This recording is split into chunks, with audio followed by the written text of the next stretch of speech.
نحمدہ نصلی علی رسولہ الکریم اما بعد فاعوذ باللہ من الشیطان الرجیم بسم اللہ الرحمن الرحیم رب اشرح لی صدری ویسر لی امری واحلل عقدۃ من لسانی یفقہوا قولی۔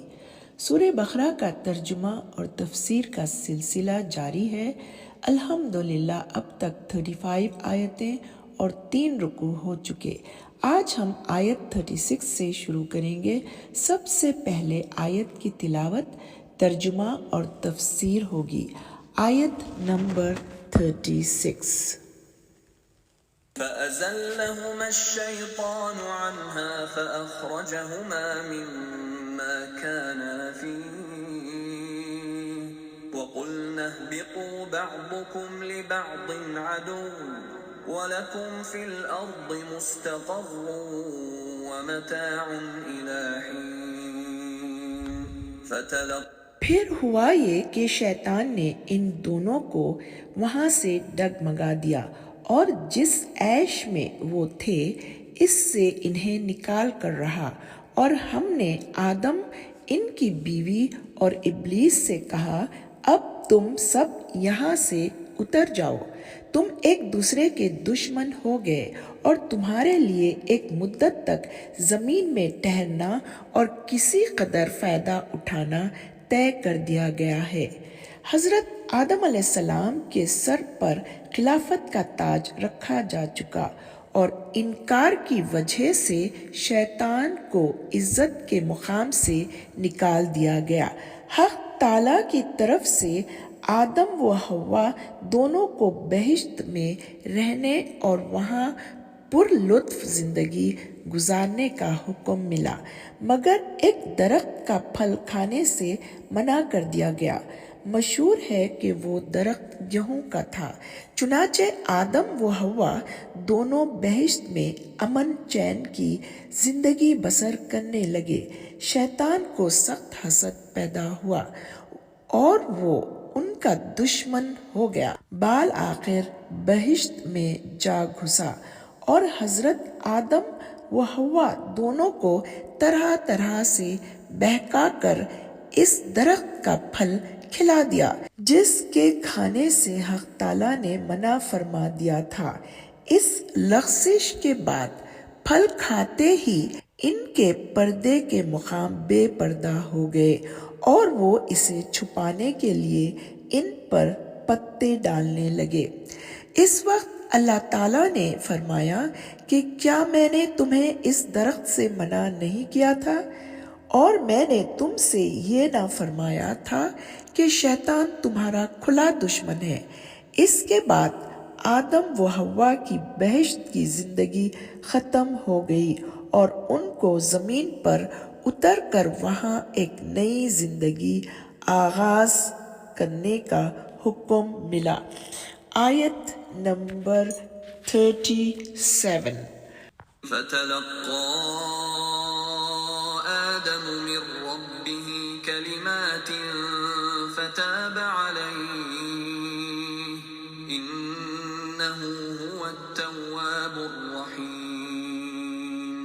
قلنا اهبطوا منها پھر آدم نے اپنے پروردگار سے توبہ کے کچھ الفاظ سیکھ لیے جن کے ذریعے انہوں نے توبہ مانگی۔ اللہ نے ان کی توبہ قبول کر لی، بے شک وہ بہت معاف کرنے والا بڑا مہربان ہے۔ آیت نمبر 38۔ قلنا اهبطوا منها جميعا فإما يأتينكم مني هدى فمن تبع هداي فلا خوف عليهم ولا هم يحزنون۔ ہم نے کہا اب تم سب یہاں سے اتر جاؤ، پھر اگر میری طرف سے کوئی ہدایت تمہیں پہنچے تو جو لوگ میری ہدایت کی پیروی کریں گے ان کو نہ کوئی خوف ہوگا اور نہ وہ کسی غم میں مبتلا ہوں گے۔ آیت نمبر 39۔ والذين كفروا وكذبوا بآياتنا أصحاب النار هم فيها خالدون. اور جو لوگ کفر کا ارتکاب کریں گے اور ہماری آیتوں کو جھٹلائیں گے وہ دوزخ والے لوگ ہیں جہاں وہ ہمیشہ رہیں گے۔ اللہ تعالیٰ نے آدم علیہ السلام کی دعا سنی لیکن جنت میں فوراً نہ بھیج دیا۔ پہلا حکم اہبطوا نیچے اتر جانے کا، زمین میں بسنے، دنیا میں رہنے کا دیا۔ آدم، حوا اور شیطان تینوں کو حکم ہوا۔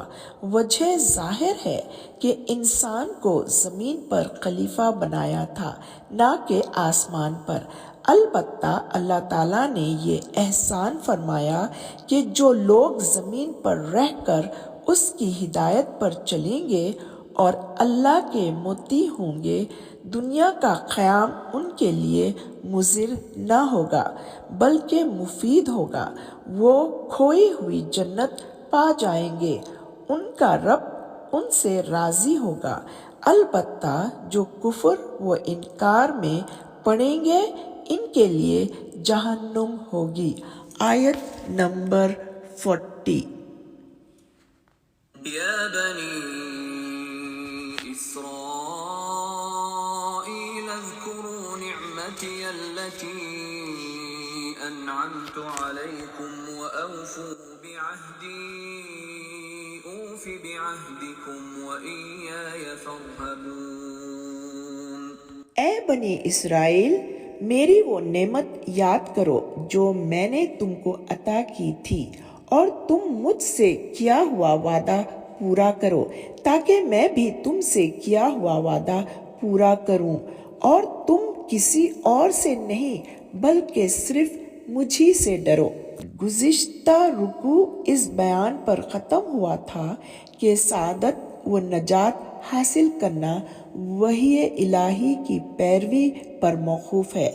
اس 5ویں رکوع میں خاص طور پر حق تعالیٰ بنی اسرائیل سے خطاب فرماتا ہے کیونکہ وہ انبیاء کی اولاد، قدیم سلسلہ وحی کے ماننے والے اور کتاب الہی توریت کے حامل تھے۔ بنی کہتے ہیں اولاد کو، اور اسرائیل یہ عبرانی زبان کا لفظ ہے۔ اسرائیل یہ 2 لفظوں سے بنا ہے۔ اسرا سے مراد ہے بندہ اور ایل سے مراد ہے اللہ، یعنی اللہ کا بندہ۔ اسرائیل حضرت یعقوب کا لقب تھا، ان کا دوسرا نام ہے۔ ان کی اولاد کو بنی اسرائیل کہا جاتا ہے۔ تمام تر یہودی اور اکثر عیسائی اسی نسل سے تعلق رکھتے تھے۔ اللہ رب العزت بنی اسرائیل سے فرماتے ہیں کہ دیکھو میں نے تم کو طرح طرح کی نعمتوں سے نوازا، تم کتاب الہی کے حامل ہو اور تم جانتے ہو کہ حصول سعادت کا واحد ذریعہ وحی الہی کی پوری پیروی ہے۔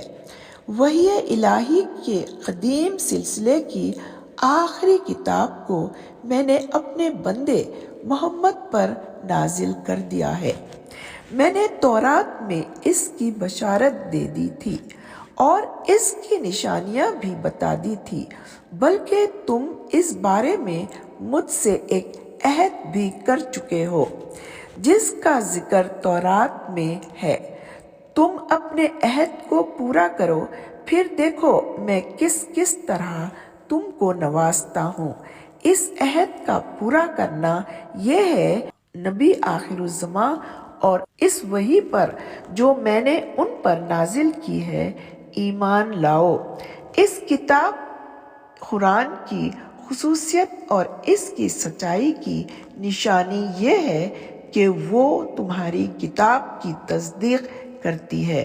ہدایت کے راستے میں تم نے دنیا کی قوموں کی پیشوائی کی ہے، اس لیے آج بھی تم پر لازم ہے کہ اس کتاب قرآن پر ایمان لانے اور دوسروں کی قیادت کرو۔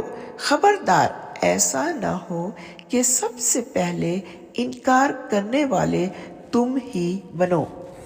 آیت نمبر 41. وآمنوا بما أنزلت مصدقا لما معكم ولا تكونوا أول كافر به ولا تشتروا بآياتي ثمنا قليلا وإياي فاتقون. اور جو کلام میں نے نازل کیا ہے اس پر ایمان لاؤ جبکہ وہ اس کتاب یعنی تورات کی تصدیق بھی کر رہا ہے جو تمہارے پاس ہے، اور تم ہی سب سے پہلے اس کے منکر نہ بن جاؤ، اور میری آیتوں کو معمولی سی قیمت لے کر نہ بیچو، اور کسی اور کے بجائے صرف میرا خوف دل میں رکھو. اب یہاں پر بنی اسرائیل کو اسلام قبول کرنے کی دعوت دی جا رہی ہے، یعنی اللہ کے ساتھ کیے ہوئے وعدے کو پورا کرو اور اس کتاب پر ایمان لاؤ جو اللہ نے نازل فرمائی، یعنی قرآن، جو نبی کریم صلی اللہ علیہ وسلم پر نازل کی گئی، کیونکہ تم نے عہد میں کہا تھا کہ ہم سب پیغمبروں پر ایمان لائیں گے. آیت نمبر 42. ولا تلبسوا الحق بالباطل وتكتموا الحق وأنتم تعلمون. اور حق کو باطل کے ساتھ گڈ مڈ نہ کرو اور نہ حق بات کو چھپاؤ، بلکہ اصل حقیقت تم اچھی طرح جانتے ہو. آیت نمبر 43. وَأَقِيمُوا الصَّلَاةَ وَآتُوا الزَّكَاةَ وَارْكَعُوا مَعَ الرَّاكِعِينَ. اور نماز قائم کرو اور زکوٰۃ ادا کرو اور رکوع کرنے والوں کے ساتھ رکوع کرو. رکوع کا ذکر خاص طور پر اس لیے کیا گیا کہ یہودیوں کی نماز میں رکوع نہیں ہوتا تھا. آیت نمبر 44. أَتَأْمُرُونَ النَّاسَ بِالْبِرِّ وَتَنْسَوْنَ أَنفُسَكُمْ وَأَنْتُمْ تَتْلُونَ الْكِتَابَ أَفَلَا تَعْقِلُونَ.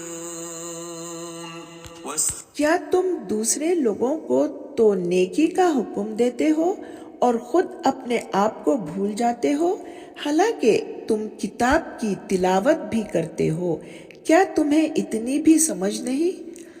اس آیت میں بھی یہودیوں سے خطاب کیا گیا ہے.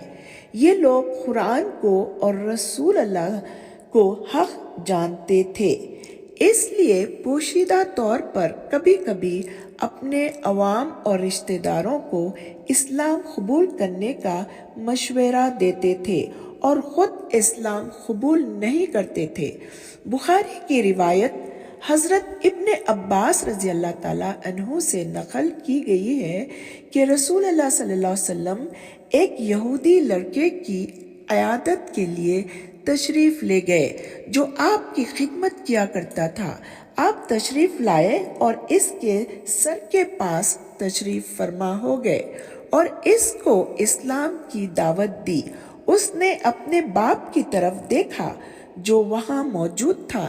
اس کے باپ نے کہا کہ ابو القاسم محمد رسول اللہ کی بات مان لے. چنانچہ اس نے اسلام قبول کیا اور آپ وہیں سے یہ کہتے ہوئے باہر تشریف لائے کہ سب تعریف اللہ کے لیے ہے جس نے اسے دوزخ سے بچا دیا. آیت نمبر 45 اور 46. وَاسْتَعِينُوا بِالصَّبْرِ وَالصَّلَاةِ وَإِنَّهَا لَكَبِيرَةٌ إِلَّا عَلَى الْخَاشِعِينَ الَّذِينَ يَظُنُّونَ أَنَّهُمْ مُلَاقُو رَبِّهِمْ وَأَنَّهُمْ إِلَيْهِ رَاجِعُونَ. اور اور صبر اور نماز سے مدد حاصل کرو۔